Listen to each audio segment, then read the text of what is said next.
Hey Confam, so here is another book. I just picked this up.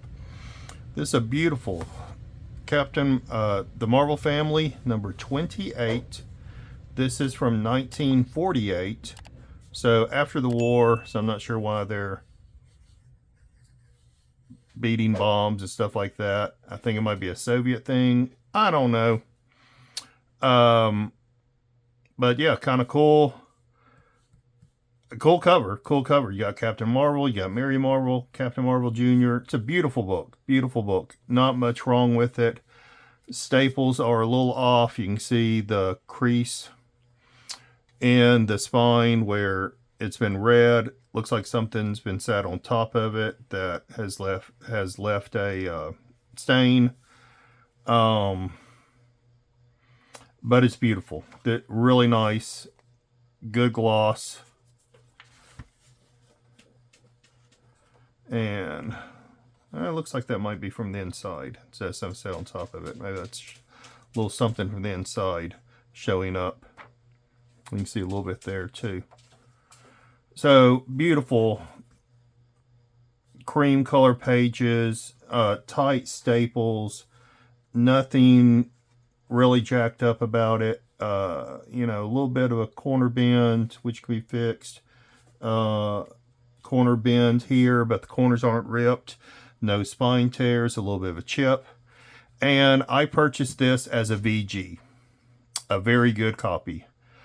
And I'm sure you're thinking, just like me, how is this a VG copy? This is at least a fine plus, maybe a VF minus. I'm not sure, but just a couple of creases, ticks. Why is this a VG book? And I bought it as a VG book, and I paid VG book prices. And it is because on this back cover, it is ripped. It has got about a 3-inch rip in the back cover. Again, look at this, no spine roll. Could use a little cleaning, but it's ripped on the back cover. It's ripped on the first wrap, second wrap, third wrap,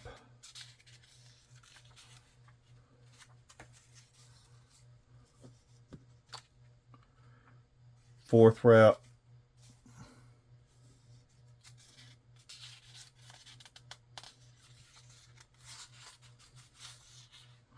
fifth wrap, and sixth wrap, and then the tear ends. So that is why it was purchased as a VG. But as comic book conservationists, we know how to deal with this, don't we? We know that we can mend all these pages with Tengujo. Probably make it where it's barely noticeable. And yeah, bring this book back to an ability to be able to thumb through it, read it, look at it, enjoy it, conserve it, and build, as Dr. Paul says, build some equity. So this is, like I said, this is the exact kind of book that you are looking for as a conservator, to be able to sink your teeth into, to pick up at a fair price, and have repairs that are definitely within our wheelhouse. If you were to send it in, it'll get a conserved grade, but it'll get a conserved grade based on what it appears, and it would not take into account those rips. It would do a notation of tear seals, but I don't think CGC would count off for you as having rips anymore. So there's a little D here, so I know some people may be thinking, is this a Crippen D copy? I don't think so. I think that's just someone fooling around, because all the Crippen Ds that I've seen, the D is on the front.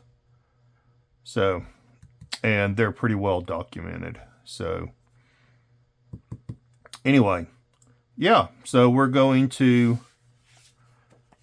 take this book apart. We will do a clean on the cover just because it's an old book. Do the tear seal properly on the cover using wheat paste. The interior rips, I will use the method that I showed in the other Captain Marvel, where we just do the seals and then do the press. Yeah, and get this book fixed right up. Have something really nice added to our collection and use our skills to help build some equity. One thing I do want to point out as I'm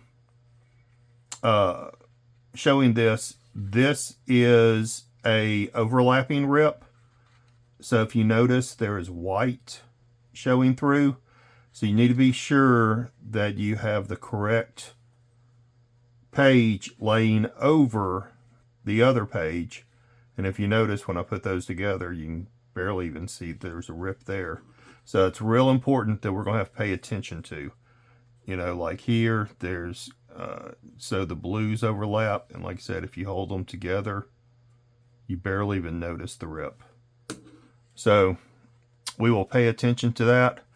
And we'll get started on doing this Captain Marvel Family, number 28 from 1948. All right, here's our centerfold. Now, one thing I like to do is, and that's something in the pulp, one thing I like to do whenever I open these books up to the centerfold, especially these Golden Age books, is, you know, just kind of flatten it out, smooth it a little bit, but I really want to pay attention to how that cover fits to the other pages. If you notice, we do have where the pages are shorter. As you come to the center of the wrap, they're longer as you move out towards the cover. And notice how much of an overhang you have on this cover. Probably about 1/8 of an inch overhang. You got a good square cut across the bottom and the top. But then notice over here on the left-hand side, you do have the same stair step from the center fold being shorter, moving outward longer as you go towards the cover. But the cover doesn't have nowhere near the overhang as it does over here. It has probably about a 1/16. Got a little bit of fold here that will work out as we clean the cover. That's one of the reasons why I want to clean the cover, is to get it returned back to its nice, flat, beautiful state. Like I said, a little fold over there. We'll even reinforce that if we need to. But yeah, I always like to kind of pay attention to what the book looks like. I, of course, have the camera going, so I'll have a good record. And the staples, you know, notice again, longer leg, space, legs almost touching. Just little observations you should always make with your book. Take notes, take pictures. You know, if you're not videotaping it or videoing it like I am, then take some pictures. So that way, when you put it back together, you can get it reasonably back to the state that it was in before.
bit of an issue with the drying process. I completely screwed up. It was me.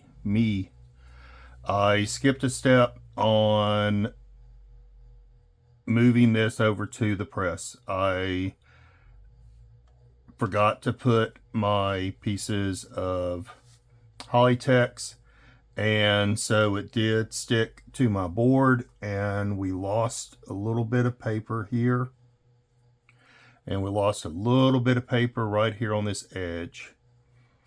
Nothing I can do about it. I skipped a step. Is totally me, just not thinking. I was doing this late last night. Bad Shelby. I shouldn't have done that. I couldn't sleep, so I came in here and started messing around.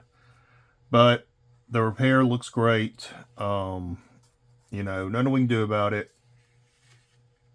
You're not going to get counted off much either from CGC. Looks good here. So, I don't know, disaster averted, so to speak. And yeah, we'll just keep moving on. All right, I want to show this real quick. So, whenever you're doing these tear seals, especially when they're really long like this is probably about 3-4 inches of tear. It goes all the way up here, all the way down. Is when your wrap is, creased like this, it's not going to match up well when you're trying to do the tear seal. So you can do two things. One, you can either press it first and flatten it out, which I have done in the past. I don't like to do because then I forget which is, you can take pictures and see which is which, but I like keeping my crease. So what I do, restorers do this, paper restorers, is they use weights to hold it down. So what I'm going to use is just my good old Immaculate Comics pressing board, and I will use it to hold down my book. So then my seal, my tear, lines up, and there you go.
Yes, you're excited to see the comic book too?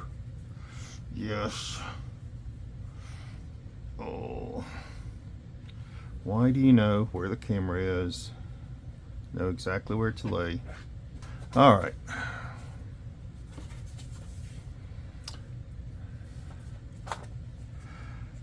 Very nice. Very nice.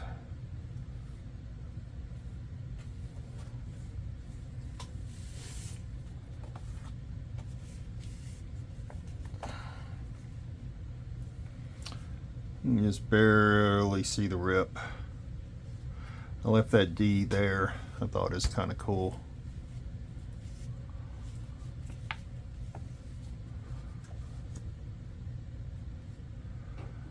And when you can see the miscut once you can also see there's a line here that's now gone, and once we kind of got it, you know, flattened out, you can see definitely like the miscut and such, but we knew there was a bigger overhang with the back cover, the back part of the cover that we saw earlier when we held it open. Take cotton round, just gonna buff it up.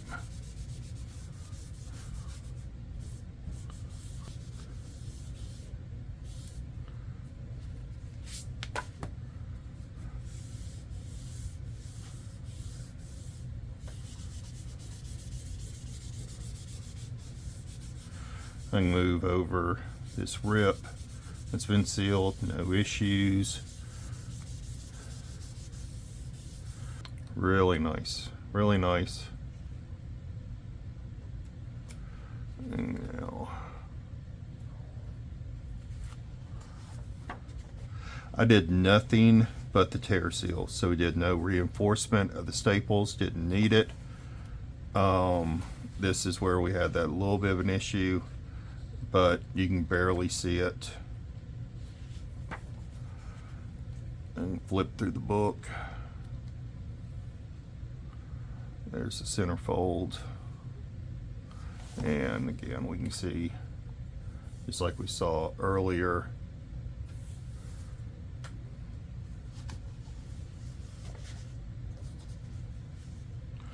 the big deal is getting to these back pages. So you can see the tear seals. I used that tanned Tengujo, but main point is, you know, we can now, you know, flip the book.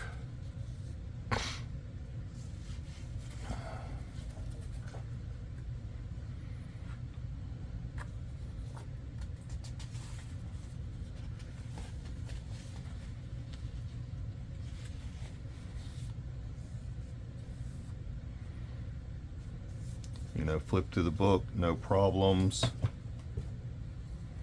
which we couldn't before because of those large tears. And it was a little problematic, those tears being large, probably about, you know, I said 3 inches. Let's see.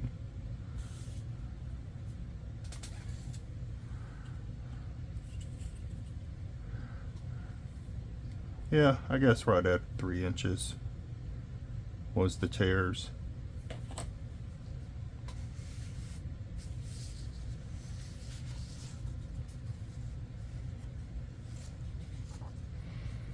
Like I said, because of that darker Tengujo, I thought about using white, and I probably should have, because I thought it would darken up around the graphics, and I feel like the white probably would have become a little bit more transparent, but you can't even really see where the tear seal is here. It's right there, actually.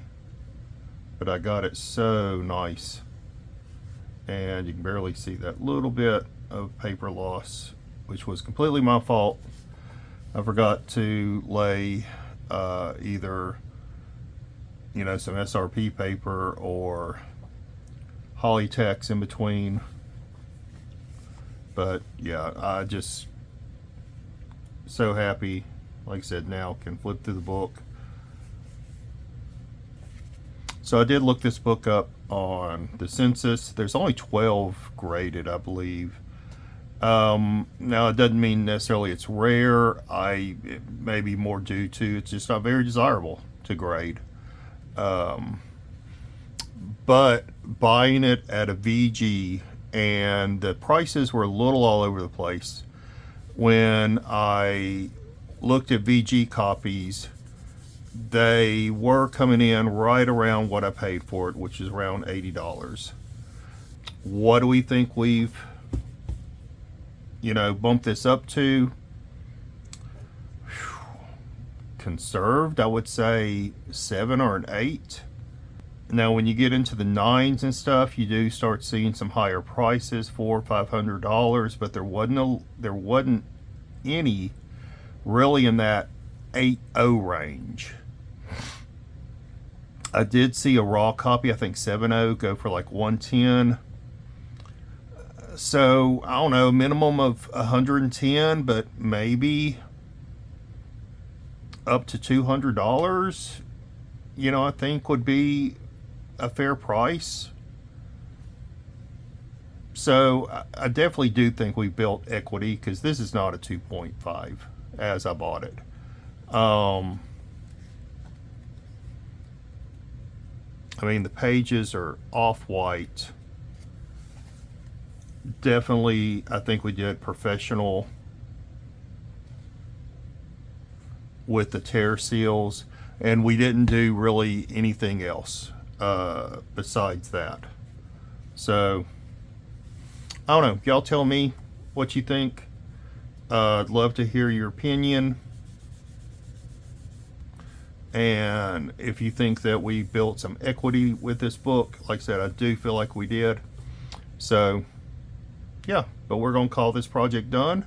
It's gonna go in a nice Mylar. I might send it in and get graded. I'm a little curious myself to see what they would grade it at. So, all right. But with that, I'm saying, hey, please like, comment, subscribe, hit that notification bell anytime you want to see any new videos. And then Jack and I are gonna say peace, love, and comics. Bye.